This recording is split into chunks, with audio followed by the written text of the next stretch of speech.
সোনার ডিম পাড়া হাঁস। একজন কৃষক আর তার স্ত্রী একটি খুব বিশেষ হাঁসের মালিক ছিল। এই বিশেষ হাঁসটি প্রতিদিন একটি করে সোনার ডিম দিত। এতে দম্পতি অনেক ধনী হয়ে উঠল। একদিন তারা লোভী হয়ে গেল। তারা ভাবল, যদি হাঁসটি প্রতিদিন সোনার ডিম দেয় তাহলে তার ভেতরে নিশ্চয়ই অনেক বড় বড় সোনার টুকরো আছে।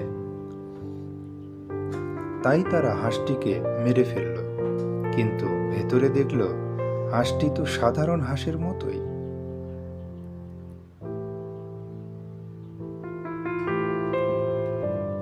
গল্পের শিক্ষা: অতিরিক্ত লোভে কিছুই লাভ হয় না। Thanks for watching my video. Please like, share and subscribe for more videos.